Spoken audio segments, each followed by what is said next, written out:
नमस्कार।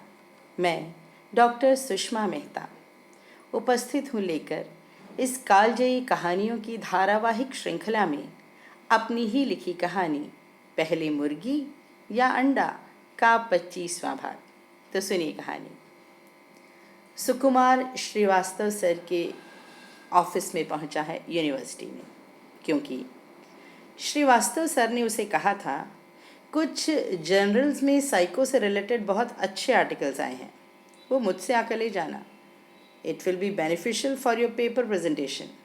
Okay sir, I will collect, Sukumar ने कहा था। आज वह उन्हीं जर्नल्स के लिए श्रीवास्तव सर के पास पहुंचा था।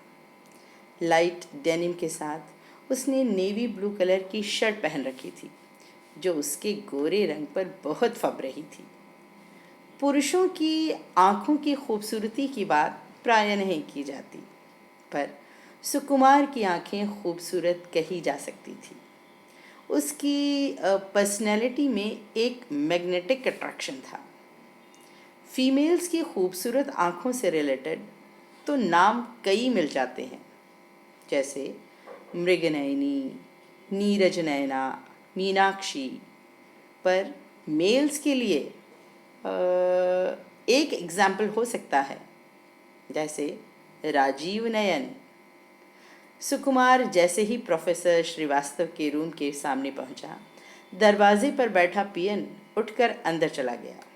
वह सुकुमार को जानता था और यह भी जानता था कि सुकुमार को वेट नहीं करनी पड़ती। श्रीवास्तव सर उसे तुरंत बुला लेते हैं, और यही हुआ भी। कुछ ही पल में सुकुमार श्रीवास्तव सर के रूम में था।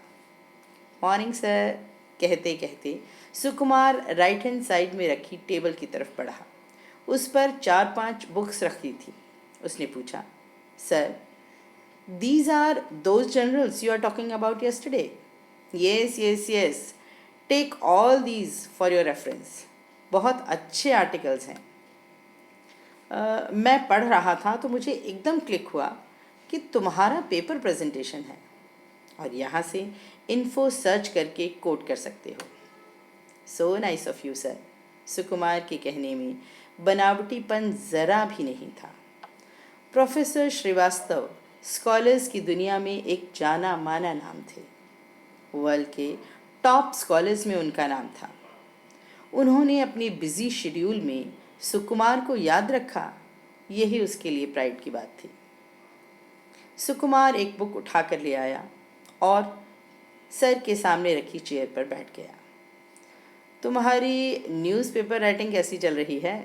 प्रोफेसर श्रीवास्तव ने सुकुमार से पूछा। जी, बहुत बढ़िया। Now we are working on a recently happened incident. फिर उसने शुभ्रा हिम प्रतिमा की पूरी घटना श्रीवास्तव सर को सुनाई। वे ध्यान से पूरी कहानी सुन रहे थे। कहानी के लास्ट में सुकुमार ने कहा, एंड सर, यू नो, उस बर्फ बने माँ और बच्चे को रेस्क्यू करने में इनिशिएटिव किसने लिया था? Your student. श्रीवास्तव सर ने सुकुमार को प्रश्न भरी नज़रों से देखा। सुकुमार बोला, वही आपकी स्टूडेंट, मुर्गी या अंडा वाली? ओहो हंसते हुए श्रीवास्तव सर बोले। सुकुमार मुस्कुराया पर बोला कुछ नहीं। सर ने कहा, हाँ, वह जब भी कंफ्यूज होती है तो यह उसका कैच फ्रेज है, तकिया कलाम है। यही बोलती है।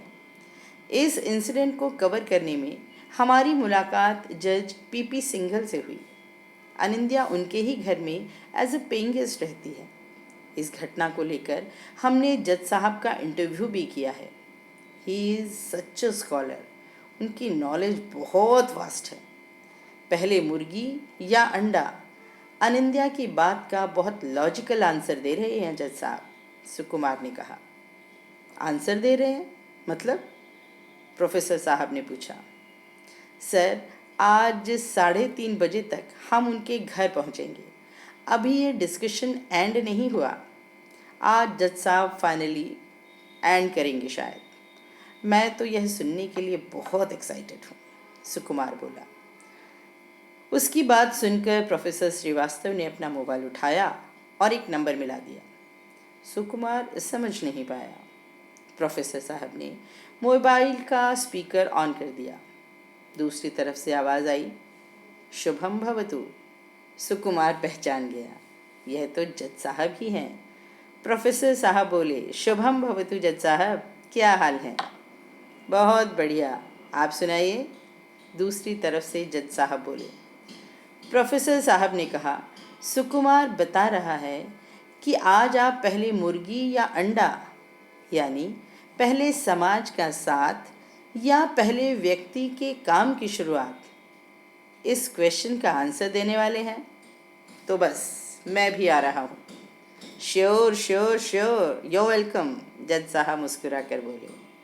और हाँ, भाभी जी से कहना कि मैं यूनिवर्सिटी से सीधा वहाँ पहुँचूँगा, तो कुछ चाय नाश्ते का भी अच्छा खासा इंतज़ाम करके रखें। प्रोफेसर साहब ने हंसते हुए कहा। तू आ तो सब इंतज़ाम हो जाएगा, जज साहब ने कहा। दोनों अच्छे फ्रेंड थे, पर मिलना जुलना कम ही हो पाता था। पर दोनों को एक दूसरे की काबिलियत पता थी, इसलिए प्रोफेसर साहब ये मौका खोना नहीं चाहते थे। मैं 3:30 बजे तक पहुंच जाऊंगा, कहकर उन्होंने फ़ोन काट दिया। सुकुमार सोच रहा था, इन दो हाईली इंटेलेक्चुअल्स का डिस्कशन क्या खूब होगा। कुछ देर सर से बातचीत करने के बाद वह रूम से निकला और बाहर आ गया।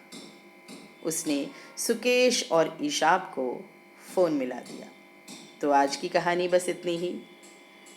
क्या बात हुई दो इंटेलेक्चुअल्स के बीच में, जज साहब और प्रोफेसर साहब के बीच में, और सबने क्या सुना, क्या उत्तर पाया, यह कहानी के अगले भाग में।